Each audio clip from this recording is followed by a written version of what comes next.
Phil Kiefer, District 5 Commissioner. Appreciate everybody coming out. I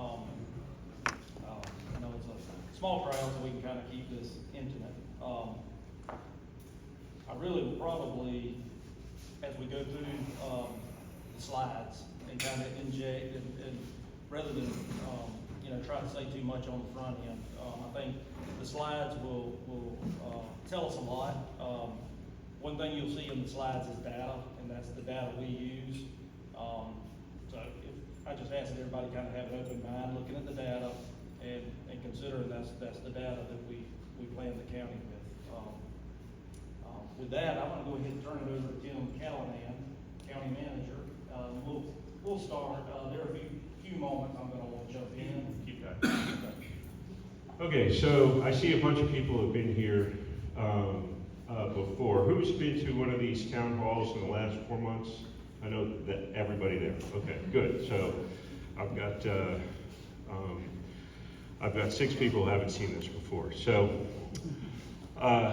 and generally the presentations, we try and keep them very similar, just because we're going to different areas of the county. But what we do is, when it comes to some of these capital projects like roads, we try and limit that to stuff in this district, so you all can see the list. But before we start, I wanted to give you a little bit background and kind of go back in time a little bit. So when we talk about how fast we're growing, that if you see the chart, that's our growth chart. And so that's since 2009, I think. But the point we like to bring out on that chart is that I know, everything you hear is that growth has really spiked in the last few years, but it's actually stayed pretty steady. It's actually stayed pretty steady for the last 15 years or so. And so we grow about between 1,800, 2,200 people a year and like I said, that's been pretty steady. Now that's our population growth, but one of the reasons you'll see why we've really struggled with infrastructure in the past is over that same period of time, that is our revenue growth. While you can actually see that we had negative revenues for a good period of time post Great Recession. And the reason we did is because when houses go down in value, there's restrictions that prevent them from going up when they begin to go up. So it's been very slow. So while most folks came out of the recession, or the economy in whole came out of the recession, in the 2013 range, if you look at the next slide, our revenues did not catch up to where they were in 2009 to about 2020. And that's adjusted for inflation. So that required making some really tough decisions, and Phil was there, and he'll talk to you about it. And there's things like where we had to not just do hiring freezes, but we had to cut services. We had to defer maintenance, and we had to limit any sort of an expansion. So our revenues are going down, our population is going up, and we had to make all those cuts even though we had to serve more people. But the basis for that is that the board wasn't going to raise taxes in the middle of a recession. So in order to avoid that, tough decisions had to be made. Yeah, I'll just jump in there on that.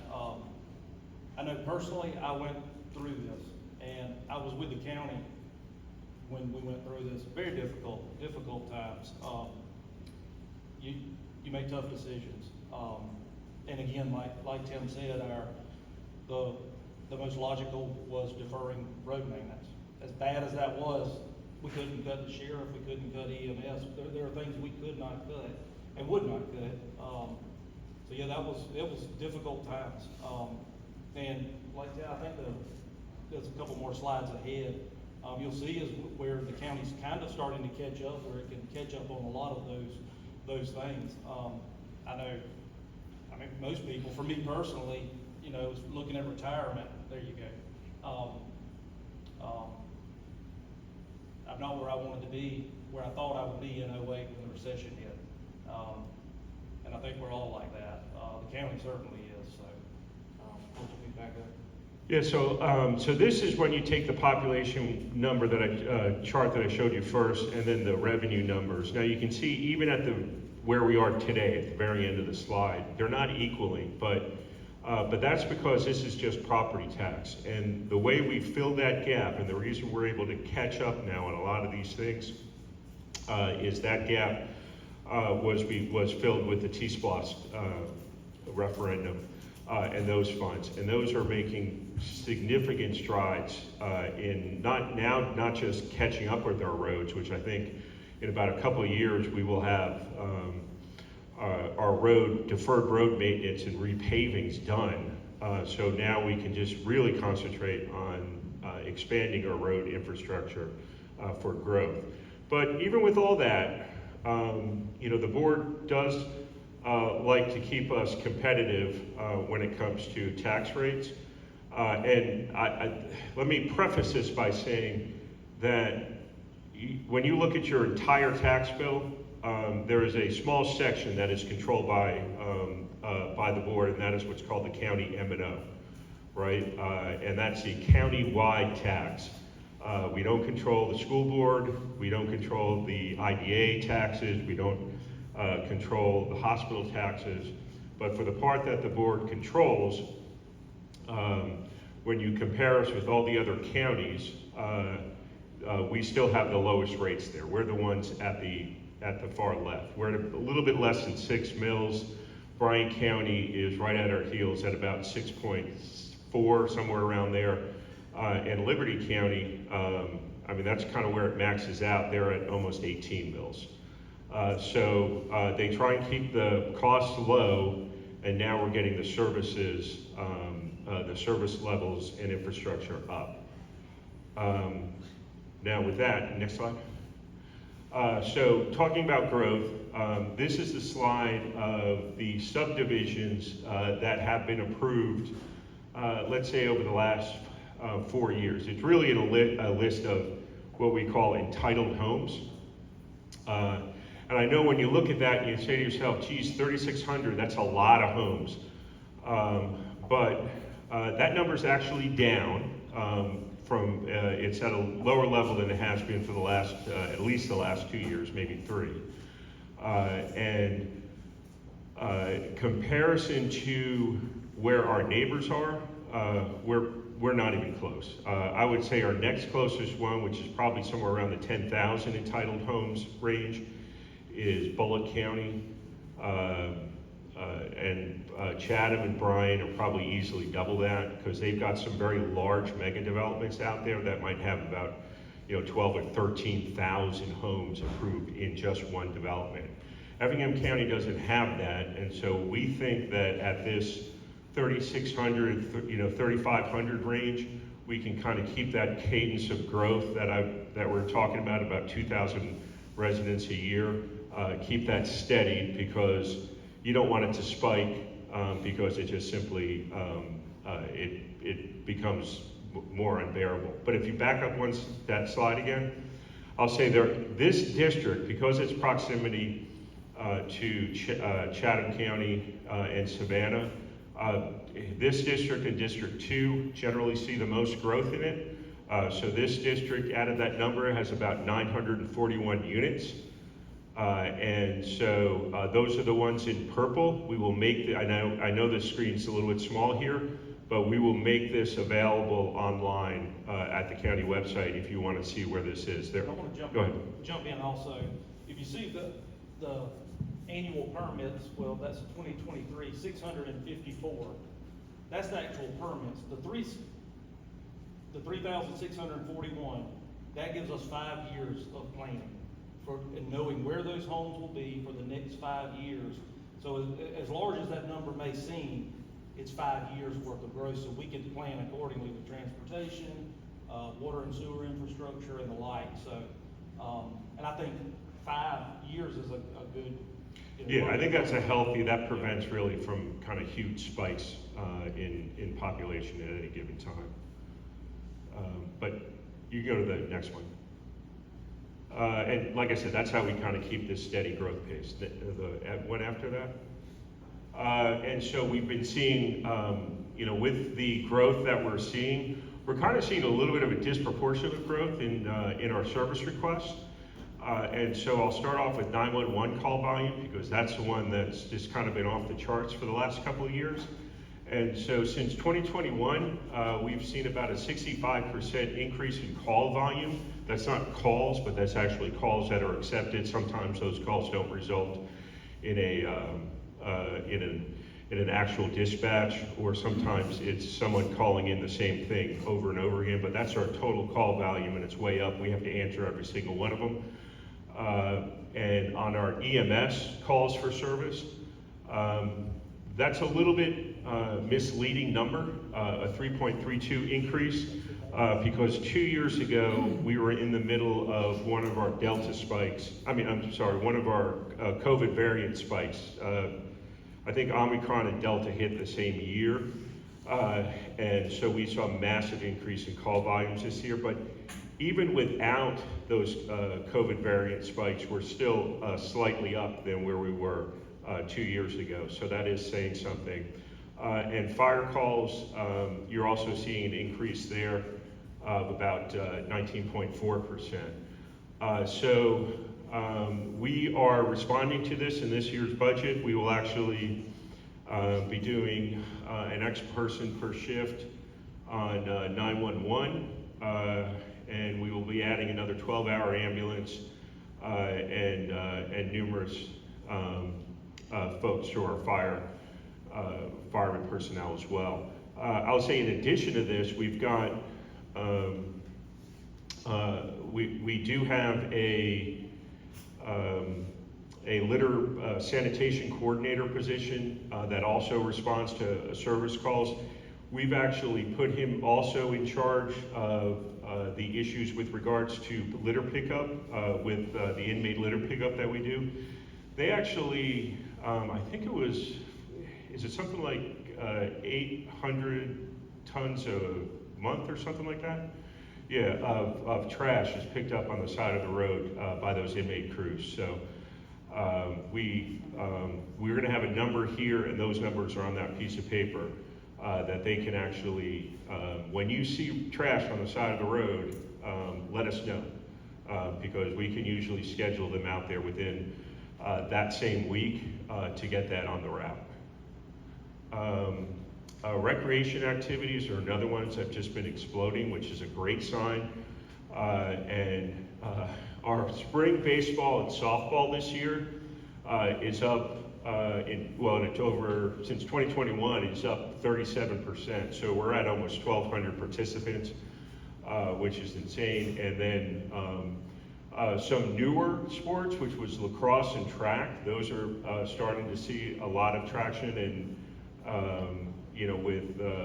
with track up 16% and 26%, lacrosse up 16%. Spring volleyball has really taken off, and it's really because we now provide a facility for it with the new gymnasium at Clarence Morgan Park. And so that's gone up 200%. Pickleball, again, that is also at the Clarence Morgan Gymnasium, so that's relatively new. We don't have any historic numbers on that, but we're averaging about 200 participants per week. One of the parks that we'll show at the end will actually have some additional outdoor pickleball facilities, so we'll be able to accommodate that growth, on the off hours when the gym isn't open. Senior center participation, it's actually grown even faster, which is great, because we were really worried that after COVID, the drop in participation would continue to be flat, but really,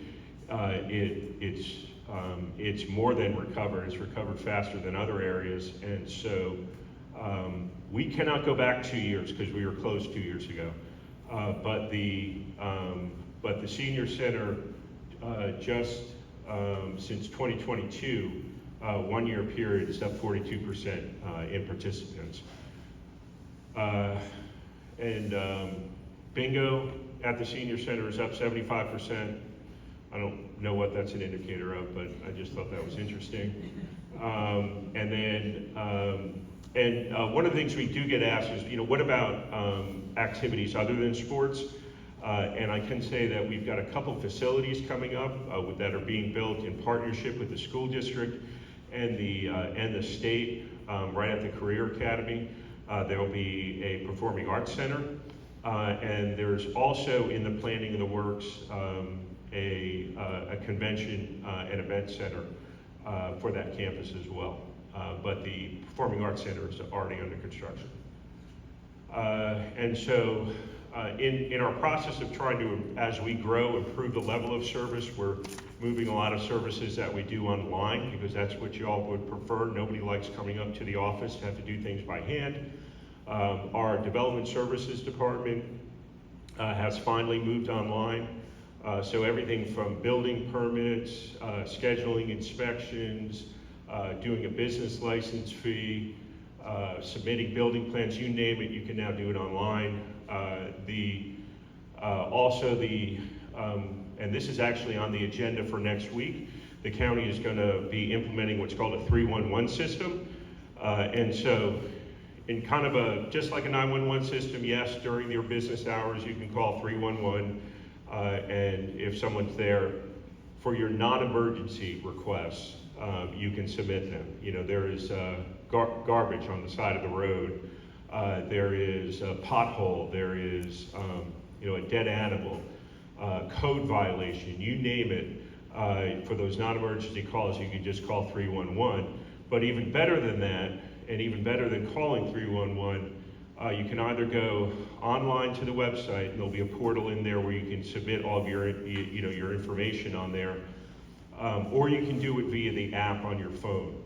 The benefit of the app on your phone is you already register on it, so if you want to be responded to and keep track of the ticket that you put in, and say, hey, there was a pothole in this road here, I want it fixed, it's just not going into a black hole somewhere. You can actually check the progress until that ticket is closed out, and we get a report that that pothole has been repaired or filled, or whatever the issue is. If you want to do it anonymously, you can do it anonymously, but you won't be able to track it that way as well. So, but we will hopefully get that up and running by the end of the year, or at least test it in testing format in the fall. Or you can just call me. Yeah, or your traditional route is to call your commissioner, which is surprisingly, which is where most of my calls come in from, which is great, which is why they're there. So we're still able to track it. Yeah. But it'll be obviously through our. And this is the stuff that I put on that piece of paper, so you don't have to write it down. Until this 311 system comes on place, this is where, you reach a problem for your garbage pickup, you reach for a problem with potholes, etc., our code enforcement. So, also, we've had a tremendous amount of success with grants over the last 3 years, through either whether it's federal, state, local. We've been applying for grants because that's less money, that's using someone else's funds or another source of fund that's not local to pay for the stuff that we've got to build to respond to growth. And so over the last 3 years, go ahead, do that thing. We've gotten about $54 million in grants. Now, a lot of that's related to water and sewer, but that's where they were offering the grants, right? So we tend to, whatever the opportunity is, we're going to jump on it. And if it saves local taxpayer money, all the better. Next up, this is the question that we get a lot because there are a lot of warehouses going up. We are fully aware of that, obviously, but the things that we hear a lot is, that they're all getting tax breaks and tax abatements. Well, very few of them have, and we don't control them when they get them. So I think there's a total of, out of the 20 some odd, 20, 25 warehouses out there, I think a total of 5 have abatements on them. which are, again, not controlled by the board, but controlled by the IDA, which is separate. But all the other ones are fully taxed, and even the ones that have abatements, they phase out over the next 4 years. So they are paying something. But the reason you have to have a mix is one of the reasons we struggled so much in the recession is we were really a one-dimensional county when it came to our digest or what our total of property tax revenue, where it came from. It came from residential and with a little bit from commercial. And so when those values fell, we had nothing to fall back on. And so one of the things that we discussed soon after I came on board about 5 years ago was we've got to balance the digest a lot better than we have been.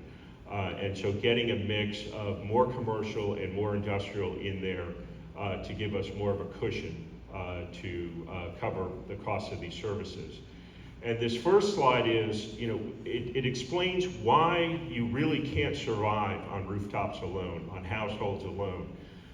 And this is just using the school district, not using the county at all, but school district has a budget of $156 million.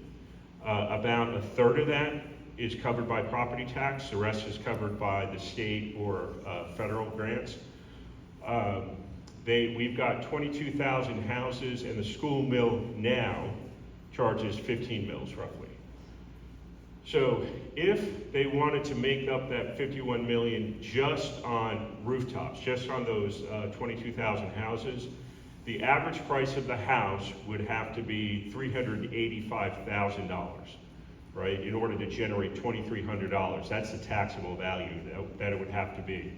Unfortunately, the average taxable value for a house in Effingham County right now is $213,000. Now you can say, well, houses are selling for more than that, but they are protected, their values and their taxable value is protected by exemptions, right? So the average of what is taxable is $213,000. So if we tried to generate 51 million off of 213,000 houses, 22,000 of them, they would have to raise the millage rate by 12 mils, or nearly double it, right? So the other properties, the commercial and the industrial, make up for that difference. So much so that on the next slide, if you just took the new industrial growth that we had in the last 4 years, and how it affects the school district alone, it brings in $6.5 million a year. And that's as of last year, right? That'll probably be closer to 8 million this year. And then the county, it brings in 3.5 million. So that is the revenue equivalent of over 5,000 homes. So it's a balance. And one of the things that we try and do is keep the industrial projects in restricted areas of the county. We don't kind of buckshot it all over the county and spread it out over the county. There's 5 areas that we put it in. And can we put that map up? And all I'm trying to get across on this particular map is if you look at the purple areas. So oops.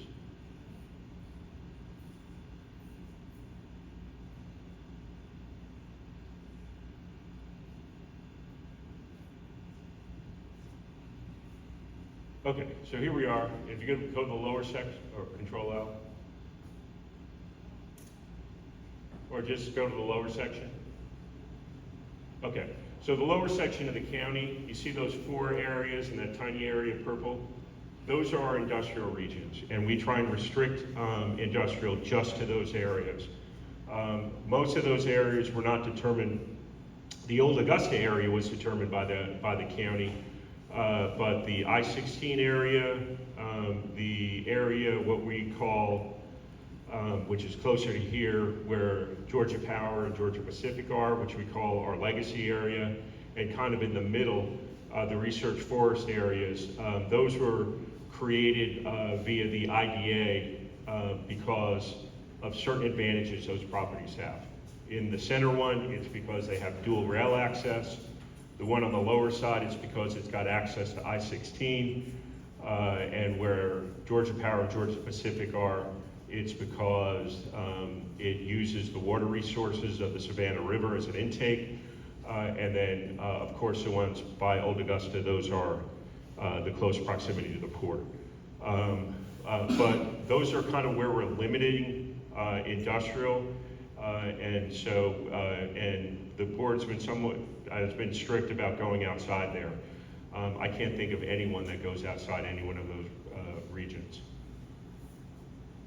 So this is kind of where we go over the capital projects, the stuff that we've been doing to try and catch up with the growth.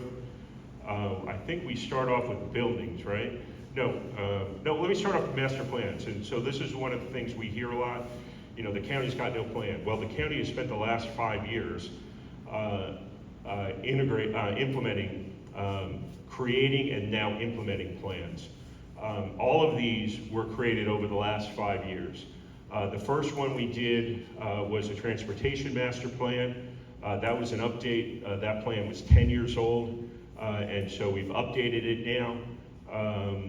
We did a facilities master plan, a parks master plan, a solid waste master plan, stormwater, and water and wastewater. Those are all now in the books, and we are now implementing the recommendations of those plans. And in the case of the transportation master plans, because things are changing so rapidly, we're actually, even though it's only 2 years old, we're amending it because of Hyundai and the changes that are effect on that as a result of that. Next up is roads, and so I break this up to try and make it easy. So these are what I call the major county thoroughfares that we're working on right now. And so Old Augusta road improvements, those start off from 21 all the way to Chimney Road. When they built that, when they did the realignment of Old Augusta Road years ago, they bought a lot of right-of-way because they had anticipated industrial growth in that area. So now we're starting to utilize that right-of-way that was purchased to widen the road to 4 lanes, and we're going to put a series of 4 roundabouts in there as well. And so that's being paid for, some out of the T-SPLOST fund, but also a lot of it's being paid for by a special tax district that we created that just the industrial areas pay, right? So we charge them a higher millage rate than we do the rest of the county, but those funds can only be used for improving the infrastructure around where they're located. So they're helping to fund that. The Goshen Road widening, we're going to be doing 3-lane road with a center turn lane in that and some additional XL decel lanes in there. There'll be 2 roundabouts on Goshen, one at where Effingham Parkway is going in and one at Hodgeville.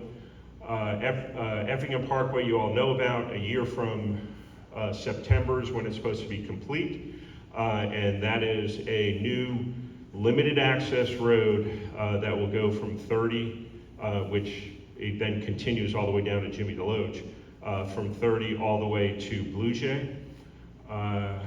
And low ground road improvements, we know we need more vehicular east-west routes. Low ground road is not a paved road, but it will be. And so we're going to spend a good amount of money widening that road, getting enough right-of-way, and then paving it the whole way. And that will be limited to just vehicular, non-truck traffic.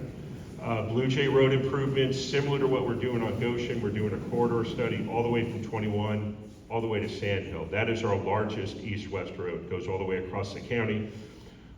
We will put left turn lanes where we need to, XL decel lanes where we need to, and widen the lanes, because right now our roads aren't at current standards.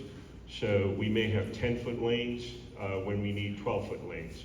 And so for these major roads, we're bringing every lane to what is current GDOT standards. Hodgeville Road, that one, I just signed the notice to proceed to repave that today. There'll be some lane improvements, some turn lane improvements at a couple of intersections there. Ron Station Road is another one that we want to do the wider lanes and thicker pavement, and McCall Road, basically all the way from 21 up to 21. Right, so 21 in Rankin, all the way to 21 in Springfield. We're going to be doing improvements there.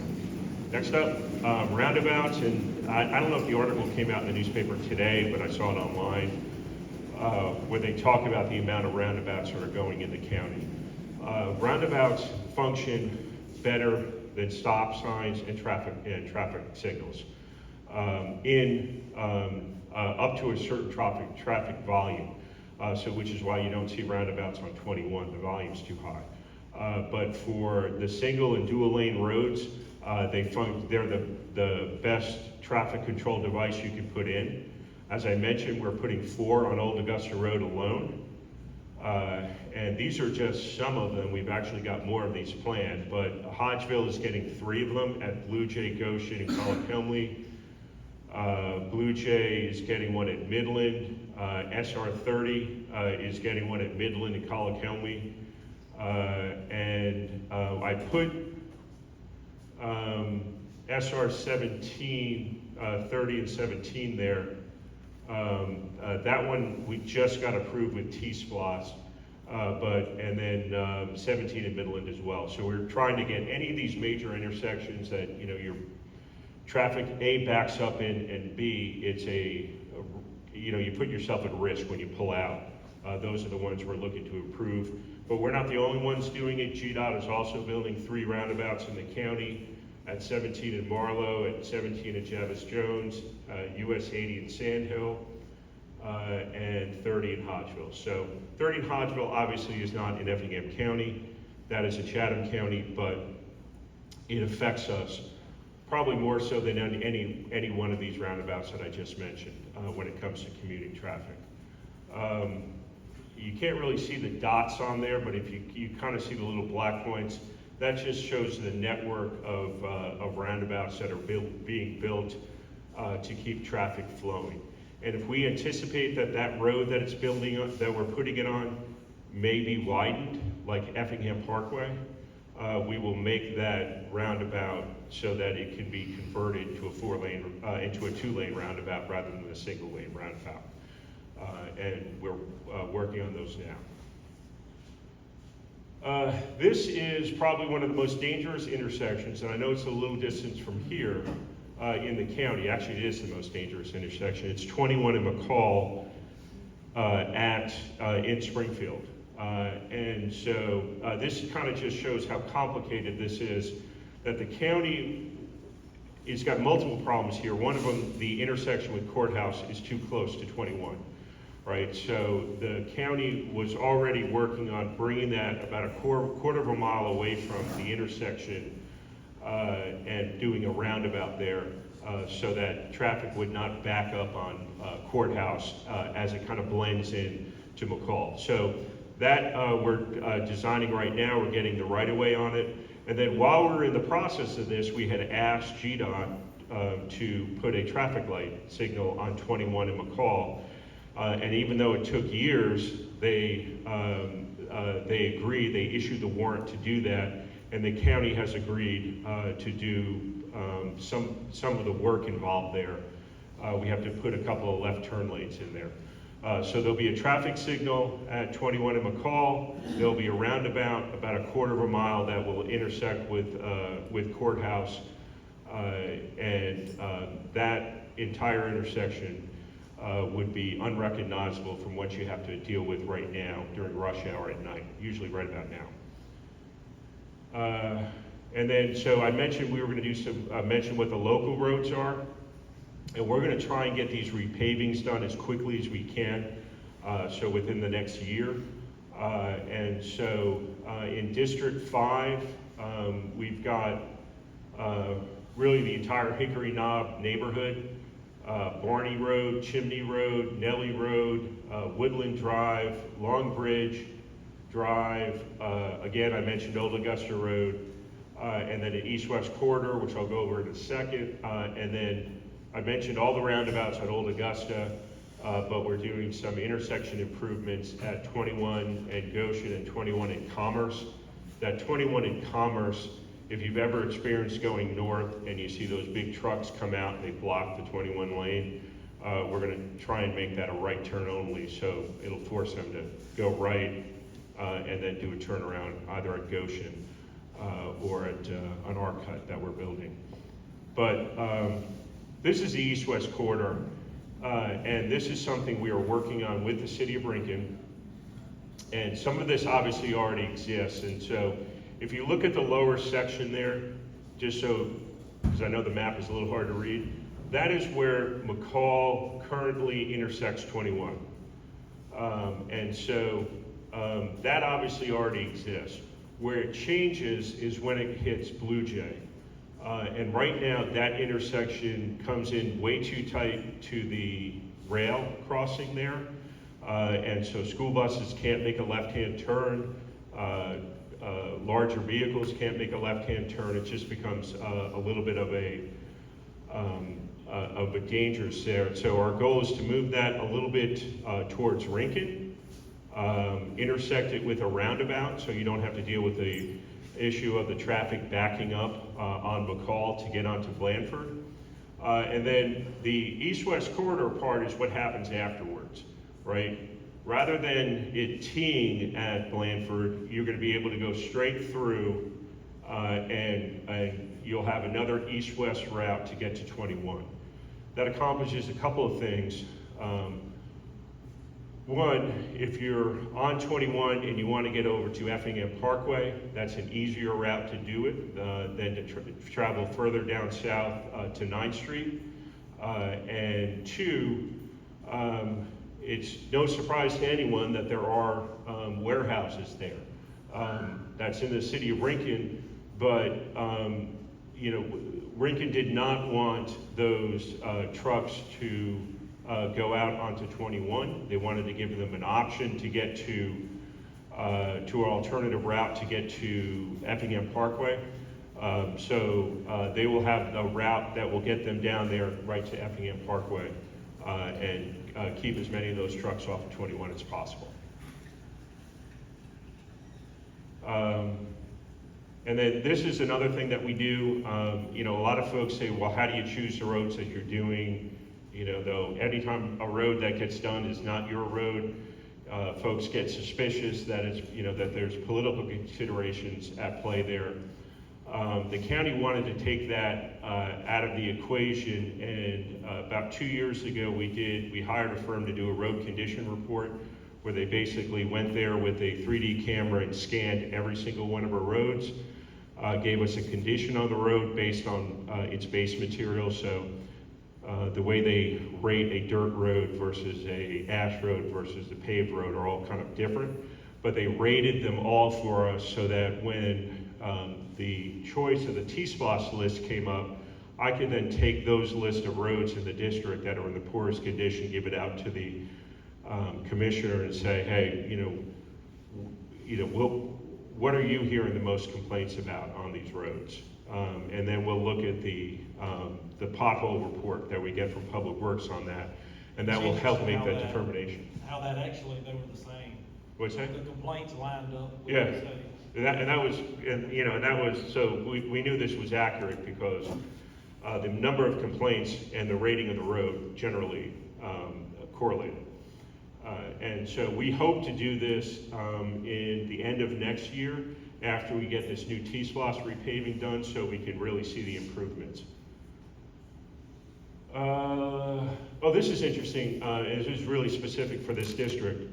So you know when you cross over from Port Wentworth on 21, there's a lot of kind of open parcels on either side. And so before stuff starts going in there, we wanted to put some design standards in place. It's what we're developing right now. So we create what's called a commercial corridor overlay district, which will have kind of more stricter architectural standards, lighting standards, landscaping standards. So when you're entering the county and when they start building the retail there, which they will, that you're starting to look at stuff that's a little bit more aesthetically pleasing rather than simply strip malls. I've got some kind of just kind of concepts that we've gotten from the firm that we've hired. You know, this is an example of it. You know, rather than a big giant parking lot right off of a strip mall, you know, you have, you know, kind of a large landscape bay, a building, and then parking behind it. So it looks much better from the street front. The next one kind of shows that a little bit more simply by adding lights and a bike lane to it, how much of a difference, and the landscaping, how much of a difference. Because right now those requirements are not in place for all commercial structures. So we want to make that a consistent look, so when you go from Port Wentworth line all the way to the city of Rincon, as things get built there, and as things get replaced or upgraded there, they'll have to meet the new standards. Last but not least, on roads, where are we on 21? Well, we've been working with GDOT on 21 for years to try and get the resources that we need to get that on a list to get upgraded. So the process goes that it has to get studied first. We got that done a little over a year ago. GDOT conducted a what they call the Coastal Empire Freight Study, determined that that road needs to be 6-lane all the way from I-95 to 9th Street in Rincon. So that was a very important first step. Because we got that done, the county, or at least half of the county, is in what's called the Metropolitan Planning Organization, which allows us to get federal funds for the first time in forever. And so about last week or the week before, we were able to get that on the transportation improvement plan, statewide transportation improvement plan list. And so now it's eligible for federal funds. And then we think that, in combination with some state funds that were freed up last year by the governor, about $1.5 billion, that we can get that project in the planning stages, and we think that should be announced within a year or so. But that is a big project. When they did that study 2 years ago, they estimated it would cost $68 million. 15 of that is for just design alone and right-of-way acquisition. So it's going to take some time, and it's going to take some serious resources to do it, but it's absolutely necessary. And finally, I think the wheels are starting to move on this. Facilities, and I know I've been talking a lot, so I'm going to try and blow through this really quick. So what we've been trying to do, if you go to the next slide, we've been concentrating our SPLOST funds on, when it comes to facilities, on public safety. So we've got a sheriff training facility that's under design. That will include a new magistrate court. We've got an EMS station in Rincon. That's going to be right on the corner of 10th, I believe, or 8th, I forget. Yeah, south of the Dollar General. Yeah, right by the Dollar General there. We've already purchased it. We've just done the design. We attempted to get the bid to do the work, but we weren't able to solicit any bids, so we're going to try again. We hope to get that in construction by fall. We've got a new AMS station at Blue Jay in 17.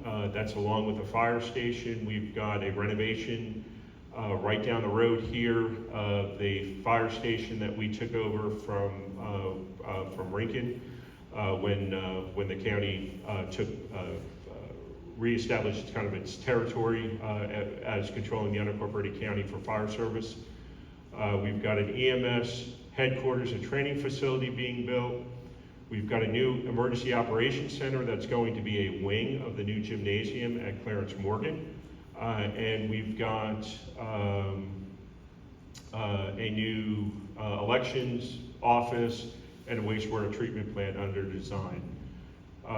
Real quick, that's kind of the look that you'll see at the Ebenezer station and at the Marlowe and 17 station.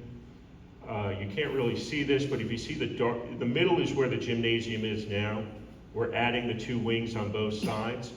The left-hand wing is the Emergency Operations Center, which we've now outgrown ours. We've outgrown it many years ago, but we're making it a little bit more centrally located. It makes sense to put this at the gym because the gym has features that we won't have to build again. We can use existing infrastructure there, like a commercial kitchen, like the showers, and a post-storm shelter the gymnasium could be used for as well. And then on the far side, that is where we'll be moving our rec offices, and then we will also have one thing we've been asked for is about rental space for birthday parties, multi-purpose rooms, that sort of thing. So we're adding that on that side as well. And the next one is the administration building. All I'll really say here is we took this over from a bank, and so the bank was there. We took over most of the building. The bank occupied 1 story of one of the 2 buildings. They have since moved out. We are expanding it right now. We're currently adding more parking, but our goal is to move the tax commissioner and tax assessor in there so that you won't have to go to different campuses to get everything done. It'll be a one-stop shop, whether you want to get a permit, pay a business license, pay your taxes, get your tag, get a septic permit. It would all be in one location. With a drive-through. With a drive-through.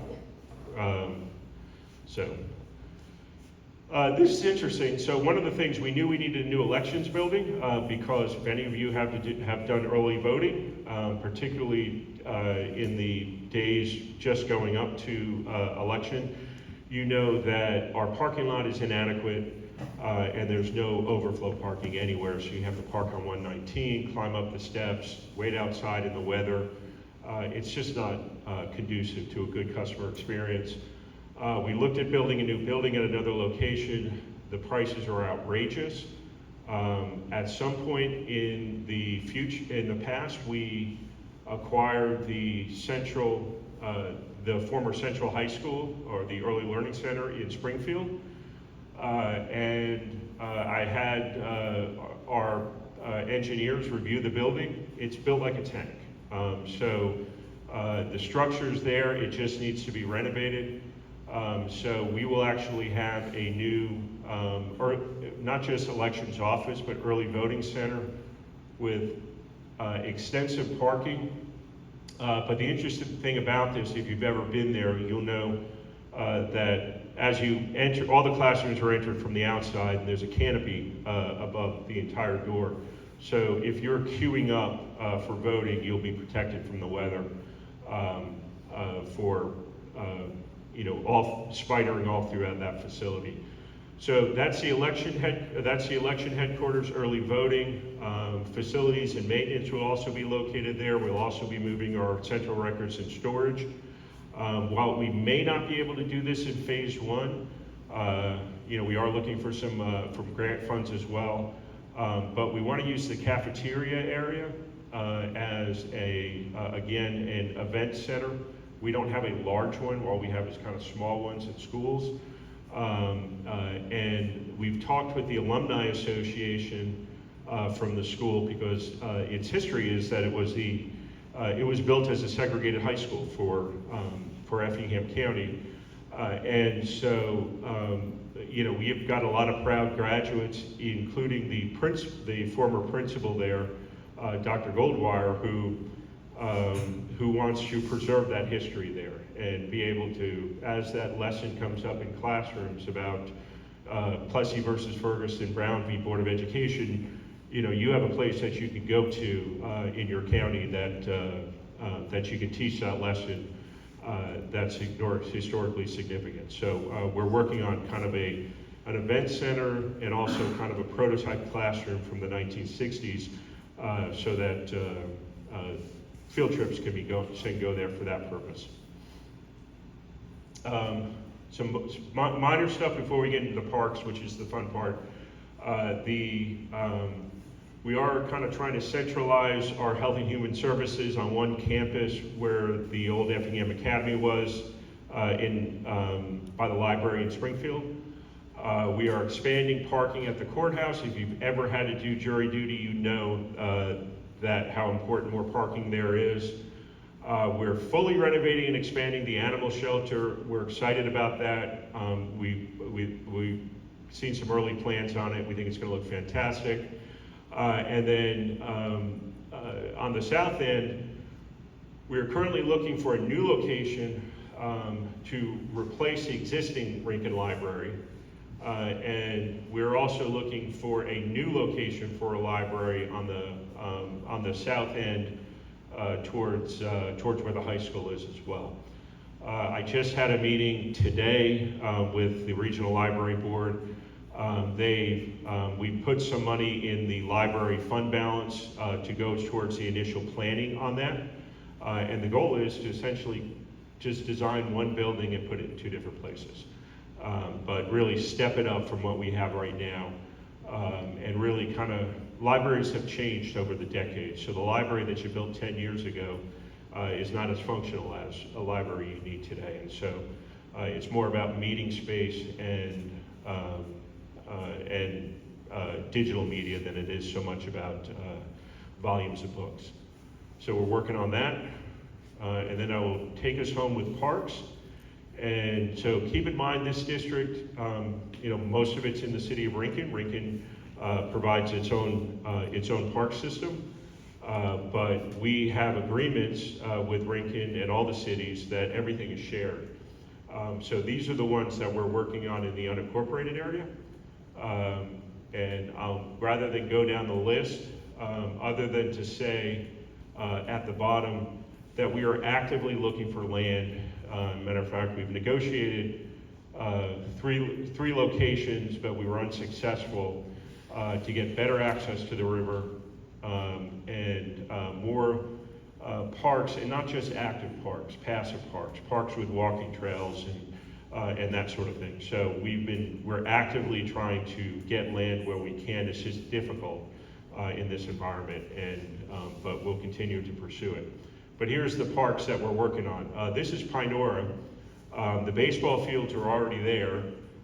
So this one, and all these parks, everything gets renovated. All the bathrooms get renovated, everything gets a new roof, irrigation gets replaced, fencing gets replaced. So it all, and importantly, the parking lots get paved, right? So if you know what we did with McCall Park and what it looked like before we touched it, that's what we want to do for every single park in our inventory right now. This one, I think the unique feature is that we will be adding a walking trail through the woods, but also within those woods will be an 18-hole disc golf course. We've been getting a lot of requests for that, so we're going to give that a test run, see how it goes. And then the next one is Baker. This is the one that's probably closest to going out to bid. This one, Baker Pond, right in Springfield, is, and we did a Parks Master Plan, and we did a survey, and we were shocked because this is one of our smallest parks. It's our second most popular park, and the reason is the walking trail. And again, on that same subject, we asked what people wanted them to see the most. We figured it would be baseball fields or something active rec, but no, it was walking trails. So this one's getting a full renovation. The trail's getting repaved, a new boat launch, a dock. The tennis courts have already been completed, resurfaced, but we're adding 4 pickleball courts, paid parking, and a dog park. This is where the library is. This one's got some minor trails that we're putting in here, but we're just going to be renovating it and putting paid parking in. But I like to bring this one up because, as I mentioned earlier, we're going to be moving the rec offices to the gymnasium at Clarence Morgan. And preliminarily, we haven't solidified this yet. We'd like to see the Effingham Navigators make that I'll call their flagship, that building their headquarters for services for special needs children.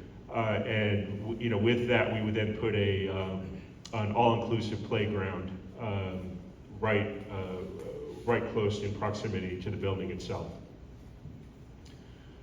This is Clarence Morgan. The kind of faded part is phase one, that's been completed. You can see where the gym is up there.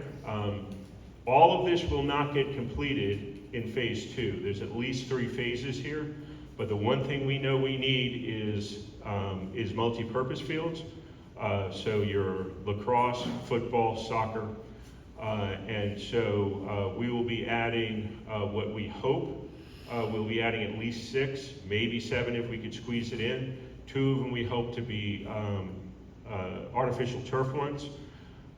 We'll also be adding, if we can squeeze that in, a splash pad by the playground, walking trail around it, a dog park, and if we can afford anything to do with the baseball, we're thinking of doing a small triplex T-ball little mini fields. And then this is kind of exciting. So if you all know where in Guyton, that trail that they have, it's about a mile, the little bike trail that they have right through the center of town. Well, that's on the bed of the former Georgia Central Railway. And that bed is undisturbed all the way from the county line in Oliver, north, all the way to Highway 80 in the south. And so we did some research, we figured out who owned it, and it was passed and it was transferred to Georgia Power. And we've been working with Georgia Power to get an easement on it to do a paved path. And the interesting thing about phase one is nearly all those parks that I just talked about and the one I'm going to talk about last really tie into that. And so it starts off in downtown Guyton. The trail touches the edge of Pinora Park, so you'll be able to connect into Pinora Park or park there. Then you go further down south the trail, and then it's adjacent to Sand Hill Recreation Center, which we're kind of going to be our next regional recreation center once we get Clarence Morgan done. And then if you continue to go south on that trail, you end up at the newest park, which is under design right now, which we haven't come up with a name yet. Atlas was the name when we purchased it, but board would like to come up with something a little bit more creative than that. But it is a really unique piece of property, and it's right at the intersection of 80 and Sand Hill. It's a 250-acre lake. It's a former surface mine, sand mine. And so, I mean, it's an incredible piece of property, and I'll show you kind of the plans, and then we have a little video of it. But this is the area of land that the lake surrounds there. So our goal is to make an entrance off of Sand Hill. You would essentially go into a main parking area where we would have both boat, trailer parking, and a boat launch to get into the lake, as well as pavilions, parks, a large open field, and right off the water, we hope to put a little amphitheater, and playgrounds, and miles of walking trails around the lake. And so, but you really don't appreciate it until you see it overhead. This is an overhead photo of it on the next slide. And then we did a little video of it just so folks could see it. And this is not, pie in the sky thing. We've been working with it years with EPD on some remediation work that we have to do on the land to make it a park. We're wrapping that up right now and going into final plans to do a phase one on it. And so we'll do the video on it.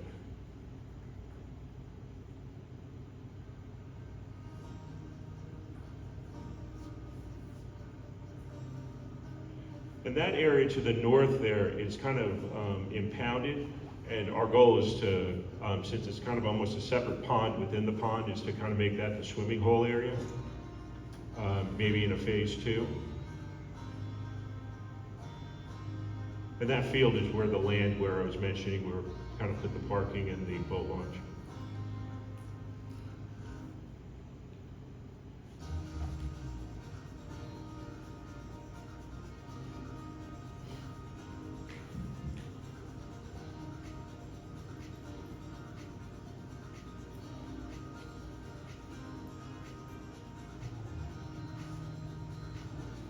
if you look up at the top of the screen, that's actually the Hyundai plant that they're building for perspective.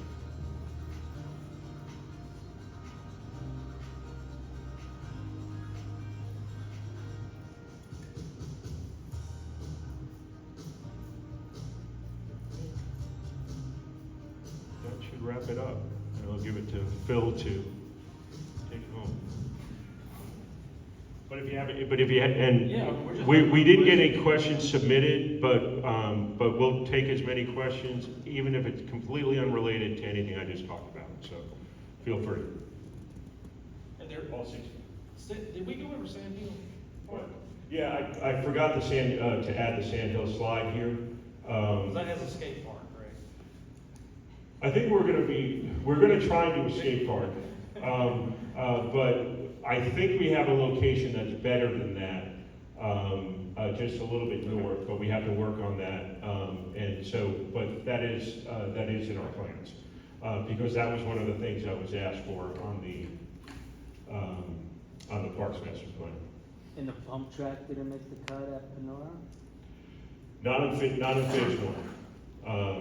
And so, and we're also thinking, since it didn't make it in phase one, do we put that and the skate park kind of at one location? We thought that might make sense.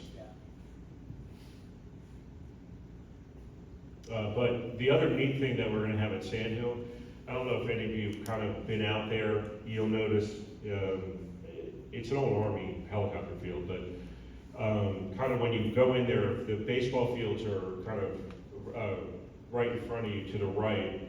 You may see folks landing their radio-controlled airplanes and everything there. And it's become a very popular regional spot for that. And so rather than kind of eliminate that, we're actually building, a little kind of quasi control tower there and a little landing strip for them, just to make it more of a formal location to do that.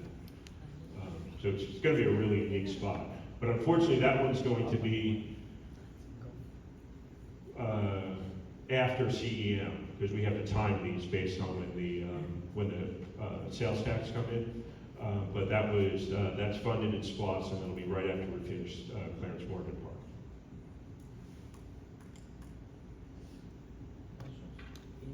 When's the traffic light on 21 and McCall going in? So we're finalizing design on that. That approval came in a little bit late in the design of the roundabout for us. And so what they asked for in there is left turn lanes on both sides. So that's in design right now. Our hope is that we'll be able to wrap up that design in the fall and then bid that out. The roundabout, the additional lanes, and the traffic light, either by the end of the year or early next year. So the traffic light will be going in by the end of the year or early next year? Yeah, it's depending on, in some cases, there might be right-of-way that we need, and this is what always holds us up. So the traffic light literally, I think, was approved about like 3 months ago, and we just got the agreement from GDOT about a month ago to do the work. But when you widen it a little bit, it might require some right-of-way, so that could hold things up 30 to 60 days. But our goal is to get that done as quickly as we can. It's amazing that there hasn't been a traffic light there already. And since I've gotten here, we put the request in, and it got denied. Just so everybody knows the process of getting a traffic light, particularly on a state route, it has to meet these qualifications to get what's called a signal warrant before you're allowed. Even if you told them, hey, here's $500,000, I want you to put a traffic light there. Unless it meets that signal warrant requirement, they won't do it. And so in this case, there was enough traffic on that intersection to warrant that. It's also a safety issue. I've So we seen just so don't. many wrecks there. Oh yeah, And, it's the worst. And we go to church right there at Trinity Baptist Church, and getting out of church and trying to come back out on 21 to go north or south is sometimes impossible. And Yeah, you've got cars coming from one, yeah, I've seen that, coming from one direction, nobody knows what they're doing, because they're trying to figure out what the other guy's doing, I can't wait for that to be done. I have a kid that drives to the high school, and I just worry every time he comes through there, even though he's not turning. Right. But anything that I mentioned up there, other stuff that you would like to see in the county, anything, I mean, it's a small group, so if anybody wants to kind of bring anything else up,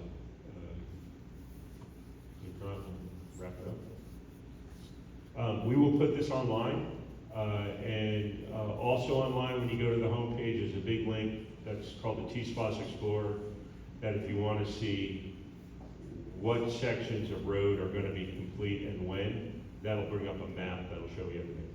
I do have one more question. Now, this isn't my district, but I want to talk about it anyway.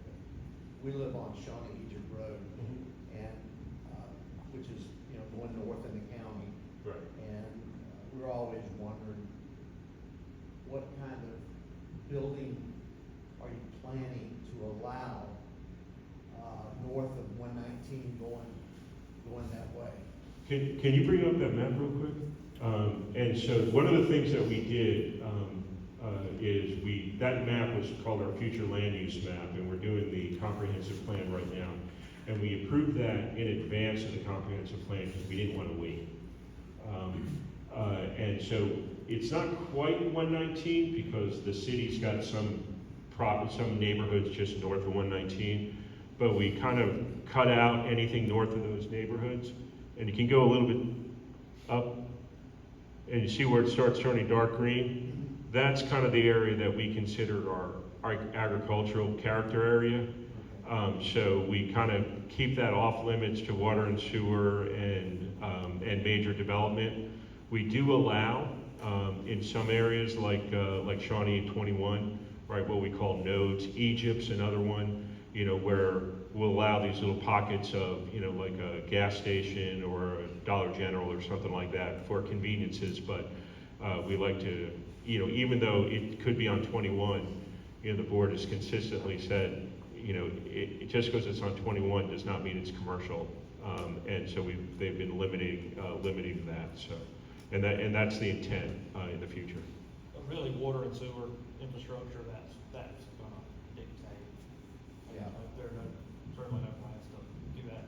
Well, I know most of us that live out in that area, the reason we bought out there was to,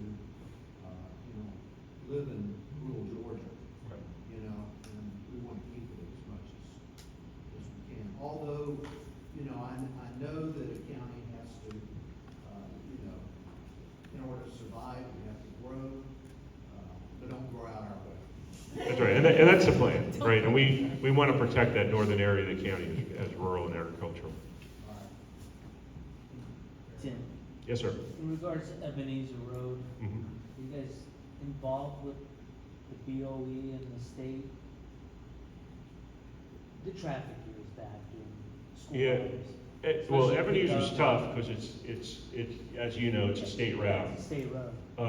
And so, there has been discussions on, trying to, maybe swap a road or two to get that section under county jurisdiction, just to make it a little bit easier, but, it hadn't gone anywhere yet. But the one thing is that they will, GDOT will usually, if anybody's putting something off of a state route, they're usually more restrictive on, the turn lane requirements, the additional requirements that they have. But the road is getting much busier because Yeah. it's just, this road gets a little everything, commercial, industrial, and residential.